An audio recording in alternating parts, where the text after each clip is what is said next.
Today on the Everything 80s podcast was the Great Muppet Caper Jim Henson's very best work.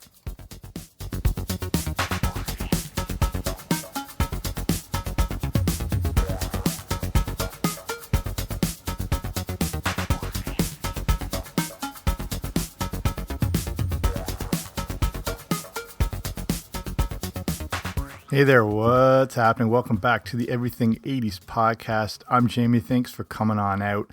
And with an amazing body of work that has entertained and inspired millions, which one of Jim Henson's creations was possibly his greatest? This is a look at the Great Muppet Caper, which came out in 1981, was a mystery musical comedy set in England. It told the story of the Muppets traveling to England to report a jewel heist, but ends up with Kermit connecting with Miss Piggy while all of them foil another robbery.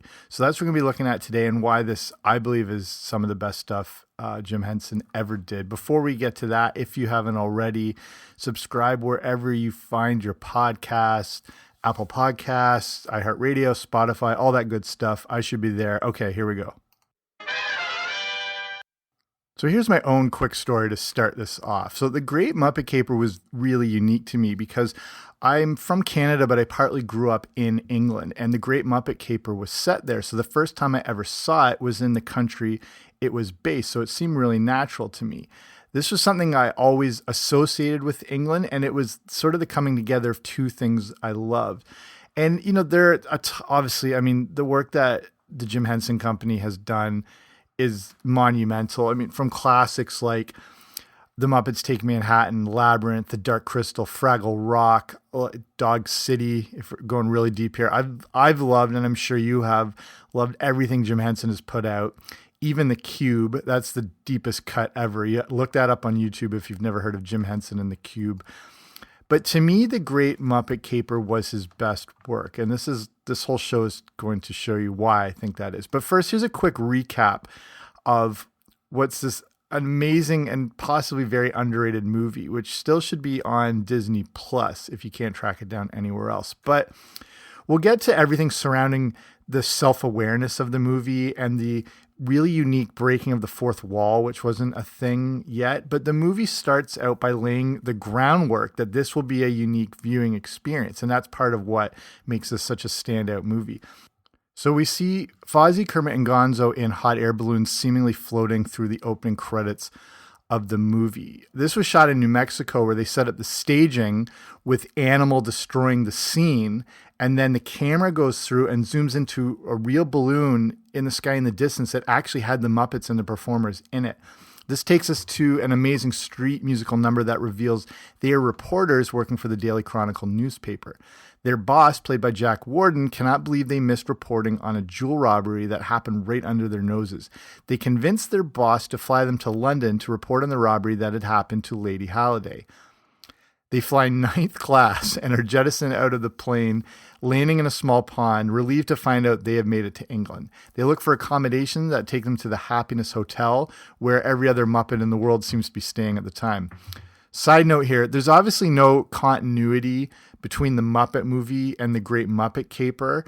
And the idea with this is we're kind of seemingly meeting them all again for the first time. That was a big Jim Henson thing. Everything was kind of standalone, and you just sort of had to jump into that narrative of whatever they were going with. Kermit, Gonzo, and Fozzie go to interview Lady Halliday, but mistakenly get Miss Piggy posing as Halliday. Kermit and Piggy fall for each other and plan a date with Piggy posing as her wealthy boss. She pretends to live in an English mansion where we get to see the great John Cleese in an awesome scene. While out at a nightclub, the real Lady Halliday shows up only to have her jewels stolen by her brother Nicky, who doesn't have an English accent for some reason, but whatever. Nicky has also fallen for Miss Piggy, but decides to frame her for the robbery as the heat is breathing down his neck. We get an awesome homage to early Hollywood musicals with a synchronized swimming performance, and Miss Piggy is revealed as the thief. While she's in jail, the rest of the Muppets learn of the plot to steal Halliday's famous baseball diamond being held at the Mallory Gallery. While the inept Muppets go to thwart the robbery, Piggy breaks out of jail, and they all get credited for stopping the robbery. The Muppets then head back to the U.S. flying ninth class again and are tossed out by parachute. Here's a quick look at the cast of The Great Muppet Caper. Let's look at the human cast before looking at the key Muppet performers, as if you don't know who they already are, though. Lady Holiday was played by Dana Rigg. If you don't know her, she was Queen Olenna Tyrell in Game of Thrones. She was also the evil queen in the 1987 live Snow White film. Nikki Halliday, an awesome performance by Charles Grodin, who was actually 48 years old when he filmed this, which is nuts. Those are the two key performers besides Jack Warden, who was in movies like Used Cars, Problem Child, he was in Bewitched, and a lot of other things.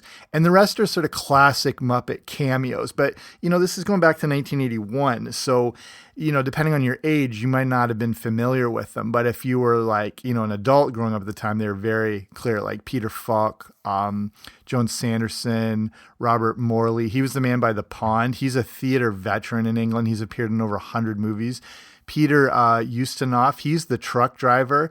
Another English acting legend who appeared in things like Spartacus, Logan's Run. He was on The Muppet Show. And most importantly, if you know this, he was the voice of Dr. Snuggles. The Muppet performers, of course, Jim Henson played Kermit, Rolf, Dr. Teeth, Waldorf, the Swedish chef. I never knew that till this, I'm embarrassed to say. I had no idea he played the Swedish chef. He plays the Muppet Newsman, and he also has a cameo in the movie. Frank Oz plays Fozzie, Miss Piggy, Animal, Sam the Eagle. He's also in the movie as a Chronicle reporter. Jerry Nelson plays Floyd, Pops, New Zealand. Also cameo as one of the men in the park. Richard Hunt is Scooter, Statler, Sweetums, Janice, Beaker. He's also cameoed as the cab driver. Dave Goltz plays Gonzo, Beauregard, Zoot, Dr. Bunsen Honeydew. And Steve Whitmire is Rizzo the Rat and Ellipse. So one of the things that makes this amazing is the great music featured in The Great Muppet Caper. To me, it had some of the most memorable music of anything the Muppets had ever done. Music was the real backbone of everything Jim Henson was behind, and I think it's displayed best in this movie. The movie's theme was a mystery musical comedy and really is at the center of all his movies. Among other songs, some of the standouts in The Great Muppet Caper include The First Time It Happens, Hey, a Movie, Happiness Hotel, Steppin' Out with a Star, Couldn't We Ride, with the extremely creepy shot of watching Muppets ride bikes. I don't know why that's so disturbing for some reason. The Muppets Take Manhattan and the Muppet Movie both had memorable songs, but I think during The Great Muppet Caper, they stayed with you more after watching it. I just rewatched this again recently and I've had a bunch of these in my head. Though that one song, Nightlife, if you remember that, if you've seen it, is, I think, brutal. I mean, they can't all be Rainbow Connection, but whatever. The movie, however, is a real tribute to the grand tradition of movie musicals as well as variety shows, both at the core of all things Jim Henson. The First Time It Happens was actually nominated for an Academy Award for Best Original Song, but lost to Arthur's Theme, if you know that one. Miss Piggy, however, won the Youth and Film Award for Best Young Musical Recording Artist for her performance in The First Time It Happens. So explain that one. So keeping all this in mind, what are a few more reasons why I think The Great Muppet Caper was Jim Henson's greatest work? But before we do that, let's take a quick break. A double pleasure's waiting for you. A double pleasure for double mint gum. A double great feeling, making you realize double is the one for you. Double fresh, double smooth, double delicious to chew. A double pleasure is waiting for you. Double mint gum. A double pleasure is waiting for you. Double mint gum. So here's the first reason I think it's Jim Henson's best work. It was the only Muppet movie he ever directed. Henson pulled a lot of double duty in his time, probably actually more like quintuple duty with how much he was doing in the productions. Along with being the key performer, he was also the creative genius, writer, director, and producer. You obviously can't keep up all these things forever, but he had a great team around him, notably Frank Oz, who could take on directorial duties. Because he wore so many hats, The Great Muppet Caper was actually the only movie that Henson ever directed. Due to this, I believe it has the utmost love and Henson care put into it. For that reason, he was making this his total pet project and sharing his love for the golden age of Hollywood and movie musicals. I feel The Great Muppet Caper was the perfect showcase for Henson's whimsy, humor, the love of music, and all the extravagance. They all existed in his other projects, but I feel it was showcased the best here. Okay, the next reason, the Great Muppet Caper captured the spirit of the Muppet Show. And again, depending on how old you are, you might not really know the Muppet Show, or it was a huge part of your childhood and upbringing. But the Muppet Show is an iconic part of television history, and it was a worldwide hit. It started out as 2 pilot episodes in 1974 and then in 1975 airing on ABC. The Muppet Show capitalized on the popularity of variety shows from the 70s, which were all about sketch comedy, musical bits, guest stars. Picture the Carol Burnett Show, but everyone had a variety show at some point. Johnny Cash had a variety show. Paul Lynde had his infamous Halloween variety show special, which is glorious. Watch it on YouTube. The Muppet Show would run from 1976 to 1981 for 120 episodes. The whole world became familiar with all the different Muppet characters, and the opening theme song is one of the most famous in television history. The Muppet Show was nominated for an incredible 21 different Emmy Awards, winning 4, while at the same time winning a Grammy, BAFTA, and Peabody Award. The Great Muppet Caper was the first thing that came out after the Muppet Show ended, and it really brought the whole style to the big screen. Jim Henson said in an interview in 1981 with CBS News that with the Muppet Show, quote, they bring a guest into the Muppet world, and with the feature, we're taking the characters out into the real world, and that's a lot of fun. The original Muppet movie, even with its humor and music, was more of an origin story. The Great Muppet Caper seemed to tap into the zaniness and chaos of the Muppet Show. I believe this was done as the world was now familiar with the Muppet Show and all the nuances to the characters and what made everyone tick.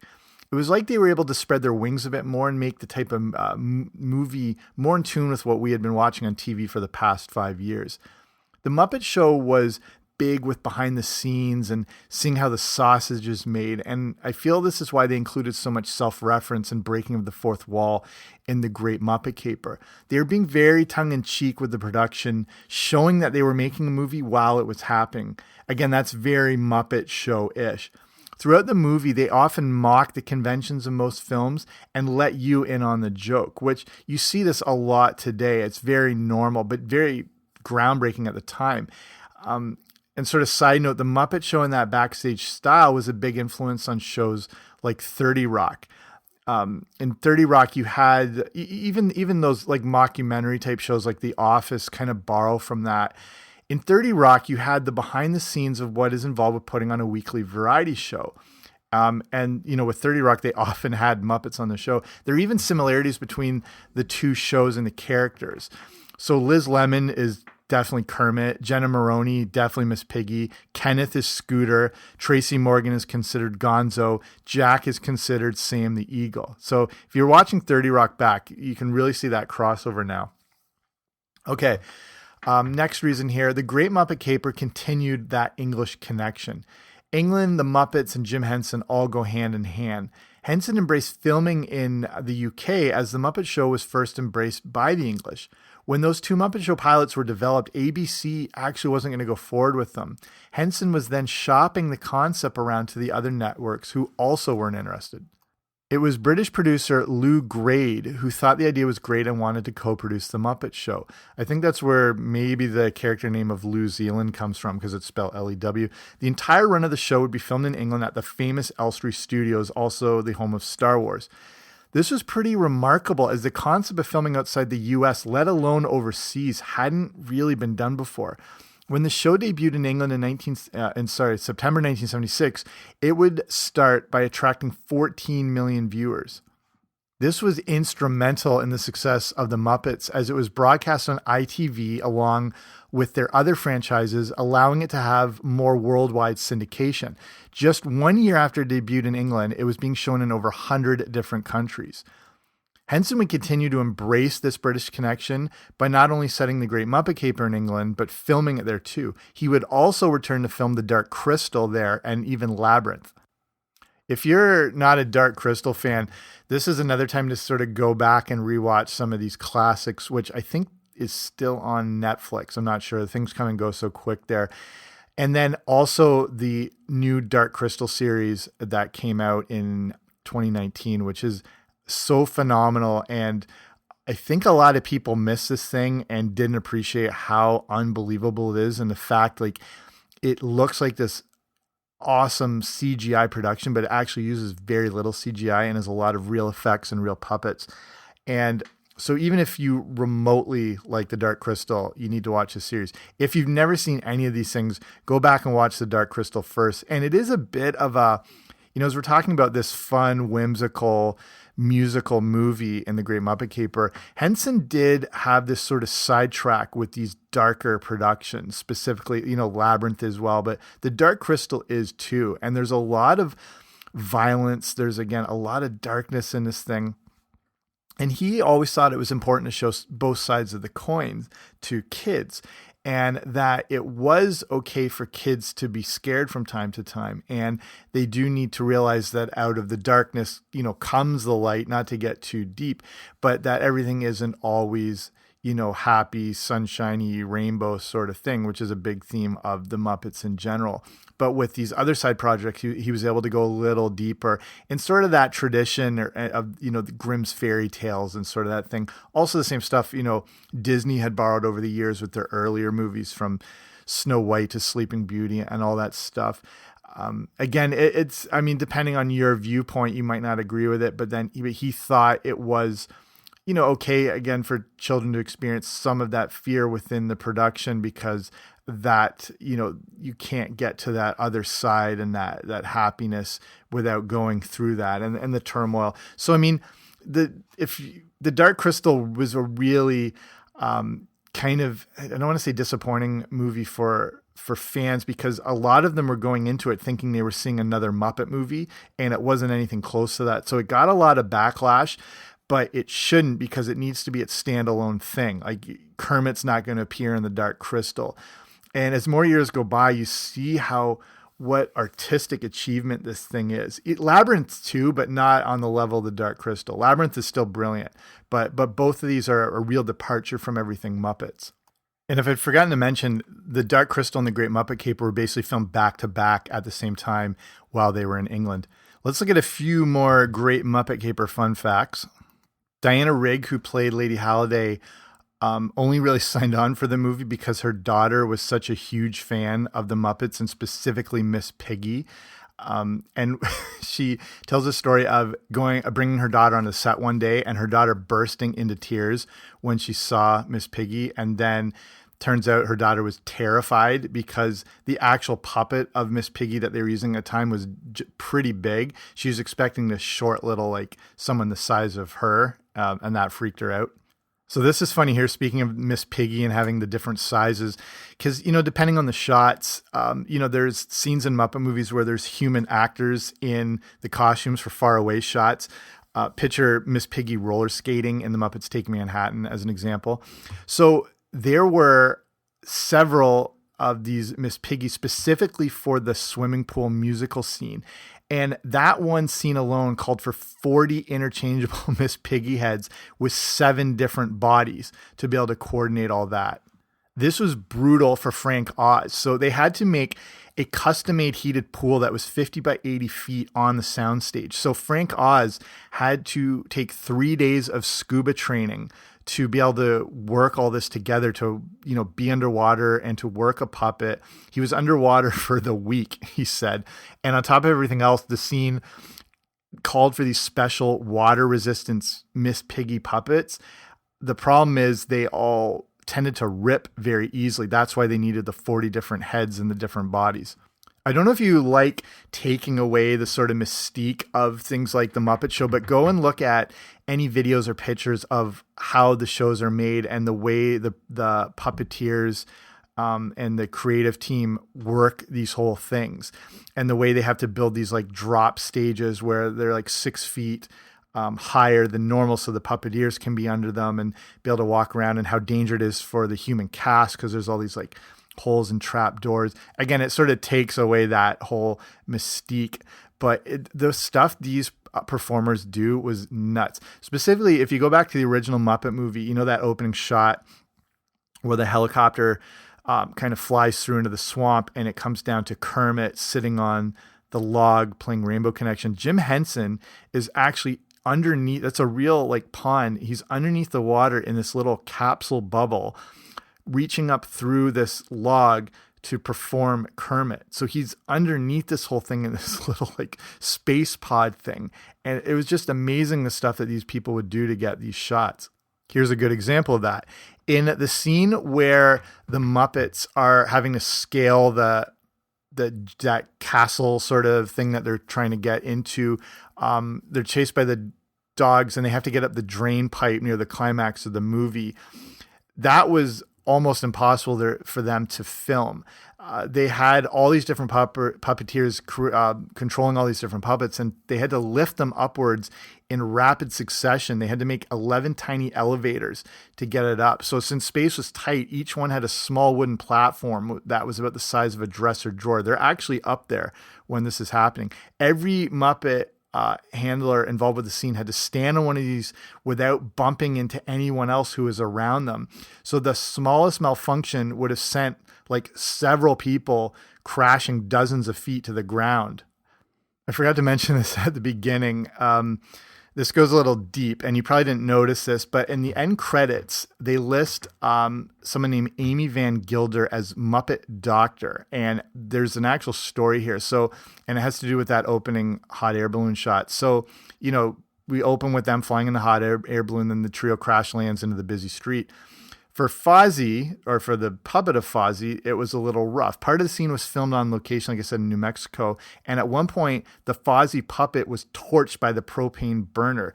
So this Amy Van Gilder, who was one of the veteran puppet makers for the Henson Company, had to come through and rescue and fix him up on site. They didn't think to bring backup puppets. They thought this was an easy shot. She also makes an appearance in the movie. She's with the Jim Henson cameo when he's eating at that fancy restaurant where they do the musical water scene. She's sitting there with him. Okay, one last one before we wrap it up. And it has to do with the sort of running joke through the Great Muppet Caper about Kermit and Fozzie being identical twins, even though one is clearly a bear and one is a frog. And it's never explained in the movie. And it has to do with that Muppet movie from 2011, which again is really good and maybe underrated again. Maybe a lot of people missed it or whatever. And Jason Segel was in the movie, and he grew up always thinking that joke was hilarious, that Kermit and Fozzie were identical twins. So he recycles that joke for the Muppets, which I never caught. So in that movie, Segel plays Gary, and he's a human, obviously, who has a brother, Walter. Do you remember that who happens to be a Muppet? Again, weird, the script doesn't say anything, but Segel said this was inspired by that weird Kermit-Fozzie identical twin relationship in The Great Muppet Caper. Check that out. Also check out The Muppet Show, which was out a few years ago, I think on ABC.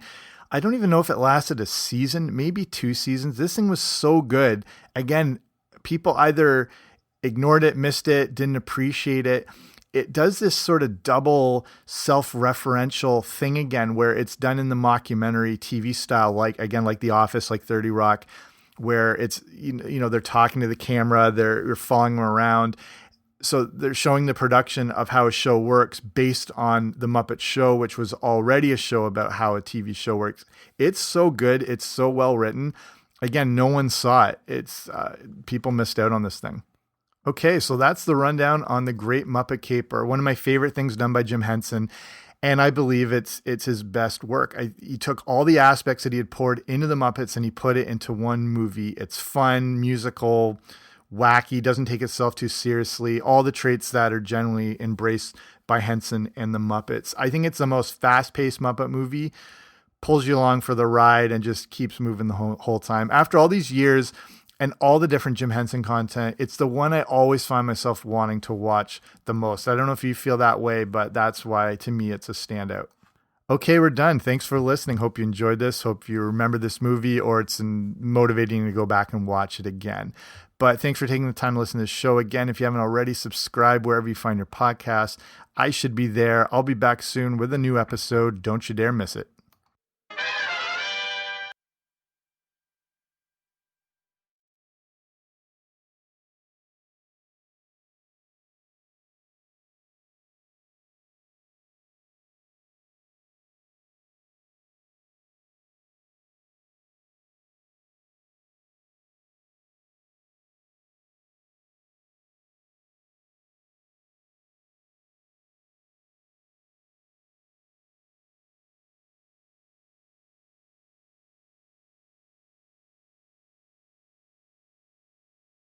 So I'm going to wrap it up there. Thanks for listening. If you like this show, make sure you subscribe wherever you find podcasts, probably Apple Podcasts or Stitcher Radio, wherever you find them, I should be there.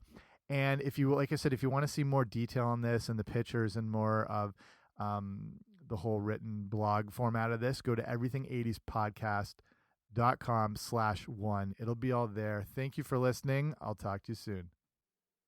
88 miles per hour!